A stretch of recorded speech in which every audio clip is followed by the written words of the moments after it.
उपदेश देते हैं, कदाचित उनके ऐसा उदय आता भी है, तब भी इस बात का ध्यान रखते हैं हमारा कषाय परिणाम भली हो, किसी अन्य जीव को ही कषाय के भाव चले नहीं जाए, उसकी श्रद्धा विपरीत नहीं है मुनियों के प्रति, इतना गंभीरता के साथ जीवन जीते हैं। शेष काल में मौन होते हैं। दिगंबरों के शब्द दौलत राम जी को भी सुनाई पड़ रहे थे, जिनके वचन मुख चंद्र थे अमृत झरे। क्या लिख के गए थे? वीतरागी श्रमण के मुख से निकला एक एक शब्द आगम होता है, आगम के विपरीत तो होता ही नहीं है। लोक में कहा जाता है चंद्रमा से अमृत टपकता है, शरद चंद्रमा के समान जिनका चारित्र पवित्र है, ऐसे वीतरागी श्रमण का मुख ही चंद्र है, उस चंद्र से जनवाणी बरसती है। मुनियों के मुख से मात्र मोक्ष मार्ग के शब्द निकलने चाहिए। कितनी विपरीत परिस्थिति आ जाए, समाज कितना ही विपरीत कर रही हो, लेकिन वहां भी वीतरागी श्रमण ने न अपना स्थान छोड़ा और न अपने शब्द वर्गणा को विकृत किया। जैसे मधुरवाणी निकलती वैसी प्रवचन दे रहा है, वैसी क्रिया कर रहा है। दिगंबर मुनि बनने के साथ ही 5 समितियों की बात होती है, 13 प्रकार के चारित्र का आरोपण होता है, उसमें भाषा समिति भी आती है। श्रमण किसी के लिए कभी श्वान, कुकर, सुकर, गधा इन शब्दों का प्रयोग नहीं करते, ऐसे विपरीत शब्द नहीं बोलते। आचार्य परमेष्ठी को भी किसी श्रावक को डांटने का आदेश आगम में नहीं आया, डांटते नहीं है। लेकिन कदाचित ऐसा प्रसंग आ जाए, अपन को लगे डांट रहे हैं तो भी दुखी नहीं होना चाहिए, अपन को खुश होना चाहिए, तो कम से कम अपन को समझा तो रहे हैं, अपन चर्चा तो कर रहे हैं, बाकी उसे चर्चा भी नहीं कर रहे। मात्र अपने दीक्षित शिष्यों को ही समझाने का आदेश है, यानी जिन शिष्यों को उन्होंने दीक्षा दी है उनको तो आदेश दे सकते हैं, समझा देंगे, डांट भी देते हैं कथन से, लेकिन बाकी जीवों को डांटने का आदेश भी नहीं है उन्हें।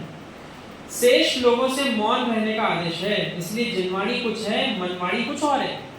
जिनवाणी तो कह रही है सबके प्रति समता परिणाम रखो, और मनवाणी कैसी होती है, जो मन में आया वैसा बोल दो और दूसरे नगर चले जाओ। लेकिन आचार्य भगवान विश्व सागर महाराज जी क्या समझाते हैं, एक भी श्रावक के प्रति अशुभ भाव नहीं लाना, अशुभ नहीं बोलना। क्यों? याद करिए, आप किसी भी क्षेत्र में हो, आहार करने कहाँ जाना पड़ता है, ऐसा समझा रहे थे महाराज जी। आपको आहार करने कहाँ जाना पड़ेगा, किसी भी क्षेत्र में चले आओ, आहार करने तो किसी श्रावक के घर नहीं जाओगे, इसलिए किसी भी श्रावक के प्रति आपके अशुभ भाव नहीं आना। जिनवाणी मात्र इतना बोलती है कि हे योगीश्वर, जब आपको निगोदिया में भगवान दिखाई देते हैं तो इन जीवों में आपको भगवान क्यों नहीं दिख रहा? कालिया, नाग, अजगर, सिंह जैसे प्राणी भी अहिंसा महाव्रत उन जीवों का नहीं था, अहिंसा महाव्रत तो आपका था। बात समझ में आई आपको? त्रियंश भी आपके सामने आ गए उपसर्ग करने, आपको ऐसा ज्ञान लगाना पड़ेगा, ये थोड़ी महाव्रत का पालन कर रहे हैं, महाव्रत का पालन तो हम कर रहे हैं, इनका क्या दोष? मेरी भाषा सुनकर किसी को आक्रोश आ गया और 2 पुरुषों में झगड़ा हो गया, तो मेरी अहिंसा महाव्रत भी उसी समय चला गया। इसलिए त्यागियों को मंच पर जिनवाणी मात्र बोलना चाहिए।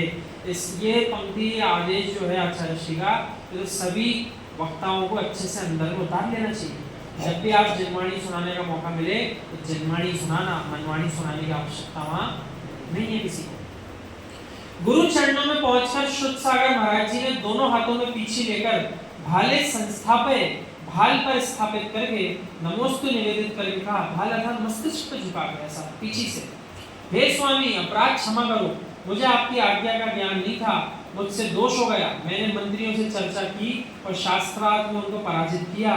गुरु मुख से निकल पड़ा, हे वत्स, इन 700 शिष्यों पर घोर उपसर्ग होने की संभावना है, 700 मुनि मारे जाएंगे आज आपके बोल देने से। उन्होंने बता दिया उनको, आप बोलाए हो, अब ऐसा उपसर्ग आने वाला है कि 700 मुनिराज के ऊपर उपसर्ग आएगा। हे नाथ, उपाय क्या है? ये नहीं कहा कि स्वामी उपाय करो, स्वामी ऐसा कोई आशीर्वाद दो मेरे निमित्त से मुनियों का उपसर्ग ना पाए, मुझे आदेश दो। गुरु की गंभीरता और शिष्य की लघुता, रागी गुरु संग का पालन कभी नहीं कर पाया और वात्सल्य से शून्य कभी संग को भुला नहीं पाया। आचार्य परमेष्ठी भी वात्सल्य से भरे होते हैं, कभी संग को साथ लेकर चल पाते हैं, और वात्सल्य को समाप्त कर देंगे तो संग साथ नहीं रहता है। निग्रह अनुग्रह ये गुरु के 2 गुण होते हैं। गुरु को वैद्य, राजा और आचार्य होना चाहिए। गुरु क्या होते हैं? 3 गुण होते हैं, वैद्य का, राजा का और आचार्य का, ये 3 गुण उनमें होना चाहिए।